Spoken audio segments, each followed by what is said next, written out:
tal? Muy buenas tardes. Son las 14 horas en punto. Gracias por acompañarnos en este corte informativo del Poder Judicial de la Federación. Hoy es viernes 10 de noviembre de 2023. Citlali Pérez y Nidia Díaz en la interpretación en lengua de señas mexicana. Estamos listas para informarle. ¿Qué le parece si comenzamos? La primera sala fijó cuáles son las obligaciones para proteger los derechos de las víctimas directas e indirectas de desaparición. Con sus sentencias, la Corte ha protegido los derechos sociales de la población, entre ellos el acceso al agua y a la energía, aseguró la ministra Loretta Ortiz Alf. México está superando la vieja idea de la verdad absoluta e infalible de las mayorías democráticas, afirmó el ministro Alcántara Carrancá. La Suprema Corte publicó la sentencia del Pleno en la acción de inconstitucionalidad 148/2021, en la que invalidó diversas disposiciones de la Ley de Centros Penitenciarios de la Ciudad de México, entre ellos las que establecían implementar acciones y programas para contribuir a la reinserción social y familiar, así como las que establecían pautas de operación para la generación de condiciones dignas tanto para las personas procesadas como para las sentenciadas. La Corte determinó que dichas normas regulaban aspectos del régimen de internamiento de personas en reclusión, lo que implicó una invasión a las facultades del Congreso de la Unión previstas en el artículo 73, fracción 21ª, inciso C, de la Constitución General. La primera sala de la Corte estableció cuáles son las obligaciones internacionales del Estado mexicano en materia de personas desaparecidas y declaración especial de ausencia. Entre ellas, proteger los derechos de las víctimas directas e indirectas de desaparición, en particular el reconocimiento y protección de la personalidad jurídica, la vida digna, la libertad personal y el acceso a la justicia. Adoptar las medidas legislativas que garanticen el goce de los derechos económicos, sociales y culturales de las víctimas. Contar con disposiciones legales que regulen apropiadamente la situación jurídica de las personas desaparecidas y sus allegados en el ámbito familiar, propiedad, patrimonial, derecho al trabajo y seguridad social. Establecer los medios y condiciones jurídicas para que el reconocimiento de la personalidad jurídica pueda ser ejercido de manera libre y plena por el titular. Garantizar el acceso a todo tipo de procedimientos que salvaguarden los derechos de las víctimas de desaparición y facilitar el desarrollo de una vida digna a la víctima directa e indirectas de la desaparición. Con ello se busca garantizar la máxima protección a las víctimas de este delito. Y con sus resoluciones, las Cortes Constitucionales han contribuido al desarrollo progresivo de los derechos económicos, sociales y culturales.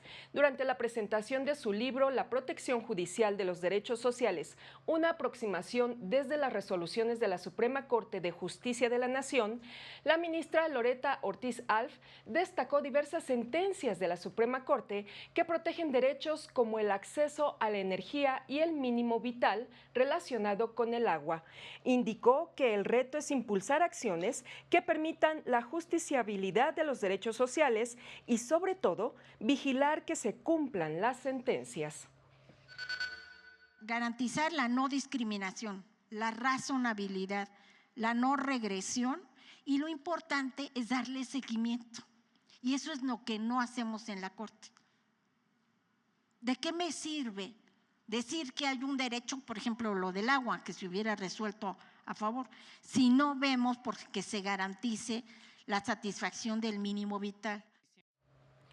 El 20º Tribunal Colegiado en materia administrativa del Primer Circuito determinó que es improcedente el juicio de amparo indirecto promovido contra la objeción del presidente de la República en contra de los nombramientos realizados por el Senado de la República para ocupar el cargo de comisionado del INAI.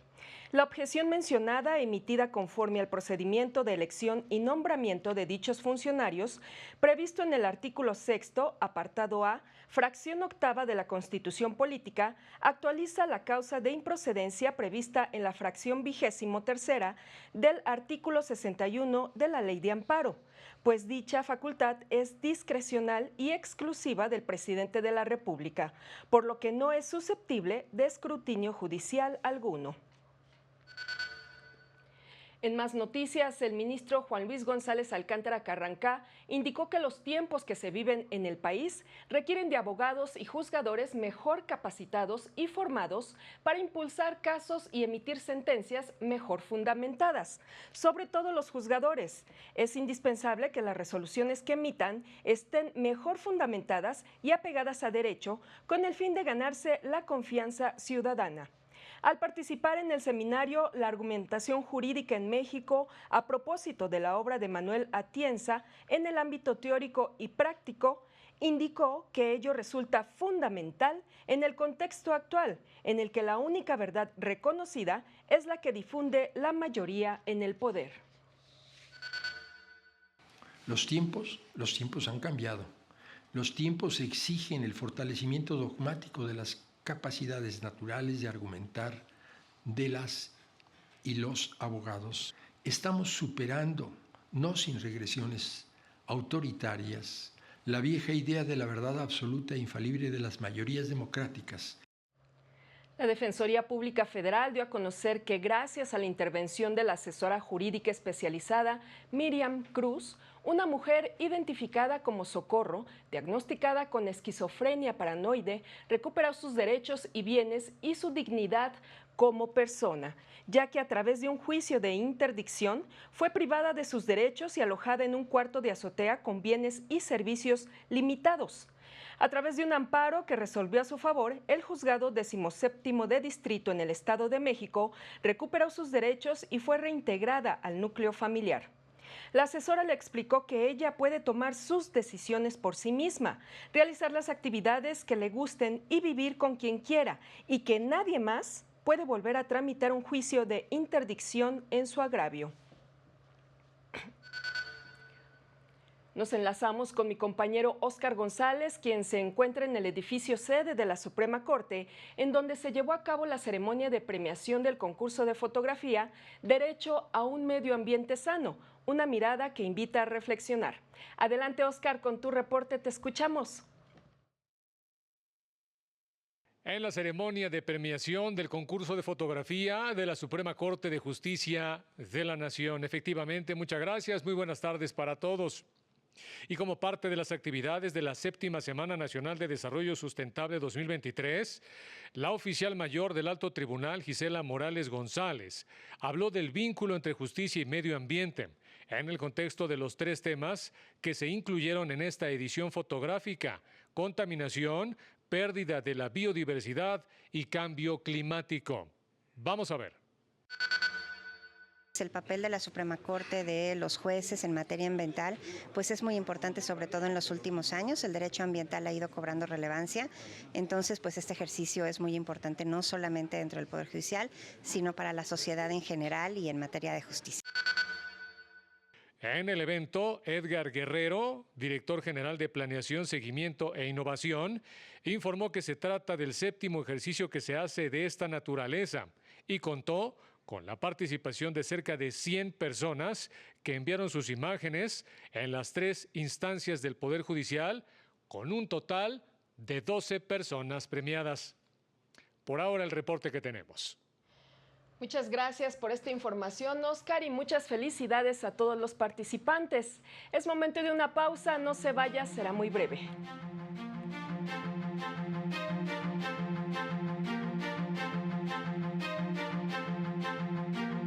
Al regresar, la sala especializada determinó que Xóchitl Gálvez violó el interés superior de la infancia.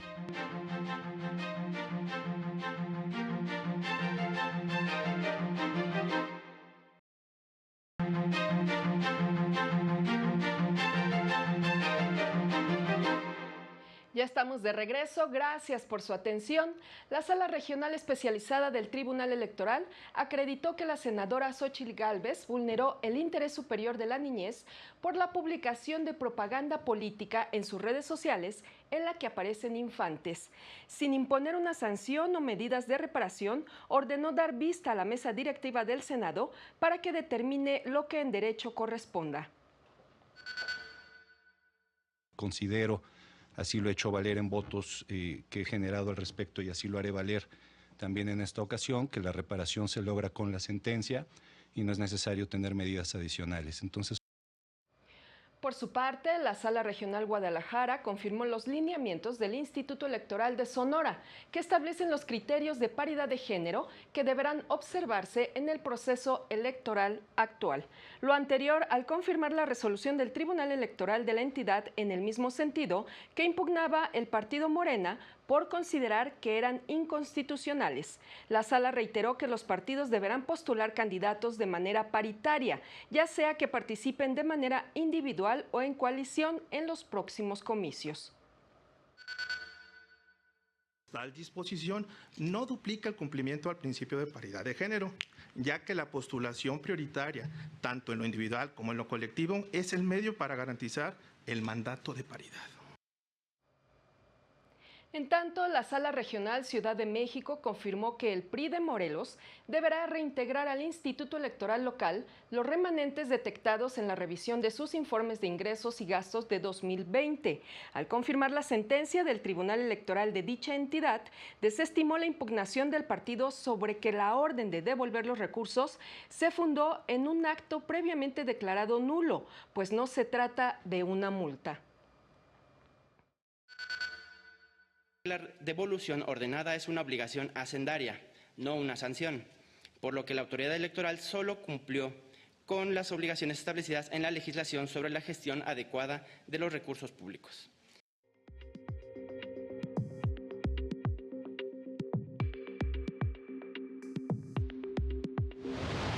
Entró en funciones el nuevo Centro Regional de Convivencia Familiar Supervisada del Poder Judicial de Zacatecas en el municipio de Jalpa, que dará servicio especializado con psicólogos, trabajadores sociales, médicos y abogados a más de 105,000 personas de 10 municipios.